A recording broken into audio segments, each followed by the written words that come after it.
காந்தியடிகள் நினைவு தினத்தை ஒட்டி சென்னை முழுவதும் சரியாக காலை 11 மணி அளவில் சாலையில் செல்பவர்கள் மரியாதை செலுத்தும் விதமாக 2 நிமிடம் போக்குவரத்து நிறுத்தப்பட்டு போக்குவரத்து காவல்துறை சார்பில் காந்தியடிகளுக்கு மரியாதை செலுத்தப்பட்டது.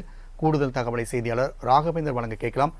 ராகவேந்தர், மகாத்மா காந்தியடிகளுக்கு இந்த மரியாதை செலுத்திய நிகழ்வு குறித்தான கூடுதல் விவரங்கள்.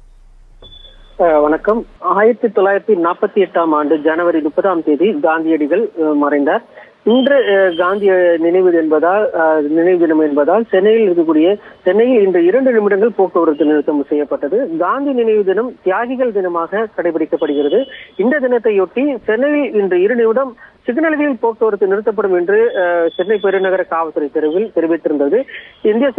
மேலும் அதன்படி இந்த சுதந்திர போராட்டத்தில் பங்கேற்று உயிர் தியாகம் செய்த சுதந்திர போராட்ட வீரர்களின் நினைவாக ஒவ்வொரு ஆண்டும் இது போன்ற ஒரு 30ஆம் தேதி தியாகிகள் தினம் கடைபிடிக்கப்படுகிறது.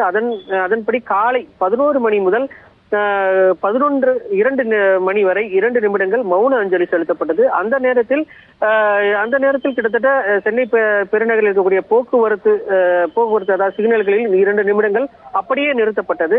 இதனை அடுத்து வாகன ஓட்டிகள் திடீரென இந்த 2 நிமிடங்கள் நிறுத்தப்பட்டதை கண்டு அதிர்ச்சி அடைந்தனர். இதனை அடுத்து இந்த 2 நிமிடத்திற்கு பின்பு வாகன ஓட்டிகளிடம் இது போன்று இந்த காந்தி நினைவு தினம் என்பதால் 11 to 11:02 வரை வழக்கமாக இது போன்ற அஞ்சலி செலுத்தப்படும். அதன்படி இந்த மௌன அஞ்சலி செலுத்தப்பட்டதாக போக்குவரத்து துறை சார்பில் தெரிவிக்கப்பட்டதை அடுத்து அவர்கள் கலைந்து சென்றனர். ராகவேந்தர், தகவலுக்கு நன்றி.